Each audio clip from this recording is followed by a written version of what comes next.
ختم ہی ہو کے رہ گئی. سب سے زیادہ نفرت کی آگ اس امت کے اندر بھڑک رہی، سب سے زیادہ حسد کی آگ اس امت کے اندر بھڑک رہی، سب سے زیادہ بغض کی آگ اس امت کے اندر بھڑک رہی، اور اس کی لپیٹ میں خاندان بھی ہیں، گھر بھی ہیں، افراد بھی ہیں، عورتیں بھی ہیں، مرد بھی ہیں. میرے نبی کی زندگی کی سب سے خوبصورت چیز آپ کے عالی اخلاق ہیں. میرے نبی نے لمبی نمازیں پڑھی، اللہ نے کہا مجھے نہیں چاہیے، تھوڑی کر، درمیانی پڑھ. ما انزلنا علیک القرآن لتشقی. میرے نبی نے ایک دفعہ سارا مال دے دیا، خالی ہاتھ بیٹھ گئے. اللہ کہا نہیں میرے نبی اتنا بھی خرچ نہ کر، کچھ بچا کے بھی رکھ. لا تبسطها كل البسط فتقعد ملوما محسورا. میرے نبی نے انسانیت کا غم زیادہ کیا، دکھ کڑھن تبلیغ میں زیادہ کھپے تو اللہ نے اس سے بھی روک دیا. فلا تذهب نفسك عليهم حسرات. میرے محبوب اتنا غم نہ کر کے آپ خود فوت ہو جائیں. لیکن جب میرے نبی نے اخلاق اچھے دکھائے تو اللہ نے شاباش دی، انک لعلی خلق عظیم. میرے حبیب اللہ آپ کو شاباش دیتا ہے، آپ کے اخلاق بڑے عالی شان ہیں. میرے بھائیوں اور بہنوں، اپنے گھروں میں خوشیاں دیکھنا چاہتے ہو تو اپنے نبی والے اخلاق سیکھ لو. اللہ کی قسم شکل صورت سے گھر آباد نہیں ہوتے، سونے چاندی زیور پاؤنڈ ڈالر سے گھر آباد نہیں ہوتے. گھروں کی آبادی کا تعلق ایک دوسرے کے ساتھ اچھے سلوک کے ساتھ ہے. اگر اولاد کا سلوک والدین کے ساتھ ٹھیک نہیں تو والدین کی زندگی آگ بن جاتی. والدین کا سلوک اولاد کے ساتھ ٹھیک نہیں تو اولاد تباہ و برباد ہو جاتی. خامن کا سلوک بیوی کے ساتھ اچھا نہیں تو بیوی کی زندگی ختم ہو جاتی. بیوی کا سلوک خامن کے ساتھ اچھا نہیں، خامن کی زندگی ختم ہو جاتی. بھائی کا سلوک بھائی کے ساتھ اچھا نہیں تو دشمنیاں رقابتیں پیدا ہو جاتی ہیں. زندگی کی خوبصورتی کا تعلق آپ کے رویوں کے ساتھ ہے جو میرے نبی نے بتائے، وہ آپ کے پیسوں کے ساتھ نہیں ہے.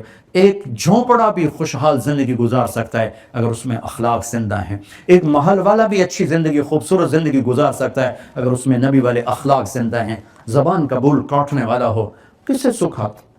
میں لاہور میں تھا، ایک بڑے ارب پتی پارٹی مجھ سے کہنے لگے ایک صاحب کی بیگم آپ سے ملنا چاہتی ہیں، میرے جیسے 200 آدمی اس کی جیب میں آ جاتے ہیں. یہ اس کے ورڈنگ تھے کہ میرے جیسے 200 آدمی اس کی جیب میں آ جاتے ہیں، خود وہ اربوں پتی آدمی، میں اس کو ذاتی طور پر جانتا ہوں، اس کی بیگم آپ سے ملنا چاہتی ہیں. ملا اور بیان تھا ایسی جیسے اب آپ میں بیان ہو رہا ہے تو اس میں مسرات بھی تھی، مرد بھی تھے. تو وہ ملنے کے لیے خاتون آئیں. وہ بہت سے لوگ ملنے آتے ہیں، پہلے اپنا کو تھوڑا بہت غم سناتے ہیں، پھر وہ رونا شروع کرتے ہیں. وہ خاتون نے بیٹھتے ہی رونا شروع کر دیا، بات ہی شروع نہیں کی، بات ہی آنسوں سے کی. میں کہا وہ تاکھی جاندہ ہے بے 200 ہے بجے چار جاندے تھے ان کی بڑی. وہ کہنے لگے مولانا میری کیا زندگی، آپ میرے کپڑے دیکھ رہے ہوں گے، زیور دیکھ رہے ہوں گے، دولت، میں اس دولت کو آگ لگانا چاہتی ہوں، مجھے کچھ نہیں چاہیے. میرے خامن کا سلوک میرے ساتھ اچھا نہیں ہے، مجھے اس پیسے کی کوئی ضرورت نہیں، مجھے اس گاڑیوں کی، زیور کی کوئی ضرورت نہیں ہے، میں اس دولت کو آگ لگاؤں، میرے خامن کا میرے ساتھ سلوک اچھا نہیں ہے. یہ ایک کھربوں پتی آدمی کی بیگم میرے سامنے آنسوں سے روئی ہے. کس پر روئی ہے؟ پیسے کی کم، زیور سونے چاندی کی کم، خامن کے سلوک. اور چند دنوں پہلے کراچی آ رہا تھا تو ہمارے یہاں PIA کا پائلٹ، ایک بڑی اچھی پوسٹ، باعزت ریزنیبل پوسٹ ہے، اچھی تنخواہ بھی ہے، خوشحالی بھی ہے. اسے پتہ چلا میں جہاز میں تو آ گیا اور وہ میرے سامنے رونے لگا. مولانا صاحب میری زندگی برباد ہو گئی. کیا؟ پہلے اس نے تعارف کیا، میں پائلٹ ہوں، میں ساری دنیا میں پھرتا ہوں، پر میری زندگی تباہ ہے. کیا ہوا؟ کہا میری بیوی کی 20 فٹ لمبی زبان. میں کہا 2 انچ نہیں، کہا 2 انچ نہیں 20 فٹ ہے، پوری 20 فٹ. میں کہا بے تم وٹھیاں میں نہیں بٹھیندی میں کی کرا. تو وہ اتنے اچھی، پاکستان میں بڑی اچھی جاب ہے PIA کا پائلٹ جو باہر جاتا ہو، وہ رو رہا ہے کس سے؟ اپنی بیوی کے برے اخلاق سے اور بد زبانی سے. صرف کر کے بچہ باپ کو بول دے تو اس کی ساری رات کی نیند اڑ جاتی. ماں کو آنکھ دکھا دے بیٹی تو اس کی نیند اڑ جاتی.